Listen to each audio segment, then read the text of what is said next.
Professor Xavier received a distress signal from a remote island.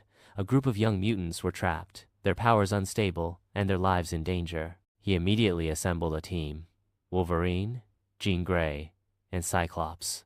Their mission: rescue the mutants and bring them to the safety of the Xavier Institute. The X-Jet touched down on a windswept beach, the air thick with the scent of salt and something else: fear. The island was shrouded in mist, the vegetation twisted and unnatural. Wolverine, senses heightened, sniffed the air.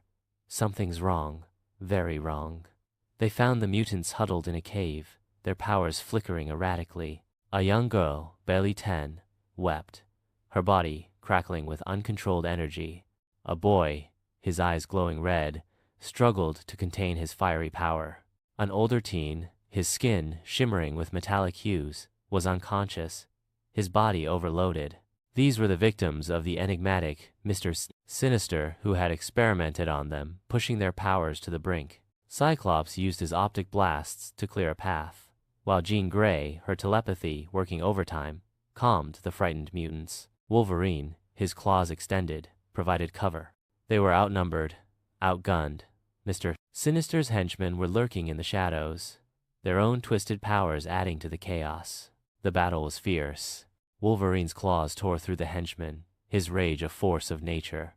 Cyclops' blasts were precise and deadly, while Jean Grey shielded them with her telekinetic powers, deflecting energy blasts and manipulating the environment.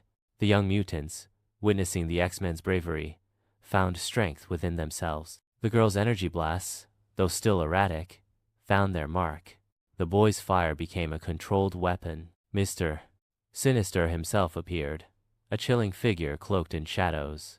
He sneered, "My creations are not yours to save." But the X-Men stood firm. They had a mission, a responsibility to protect the innocent. The final confrontation was a whirlwind of power. Jean Grey, using her telepathic powers, overwhelmed Sinister, creating a mental prison where he would be trapped, his twisted ambition thwarted. With Sinister defeated, the X-Men carefully guided the rescued mutants back to the X-Jet. As they took off, leaving the troubled island behind, the young mutants looked at the X-Men with awe. They had been saved, not just from physical harm, but from the despair of their unstable powers.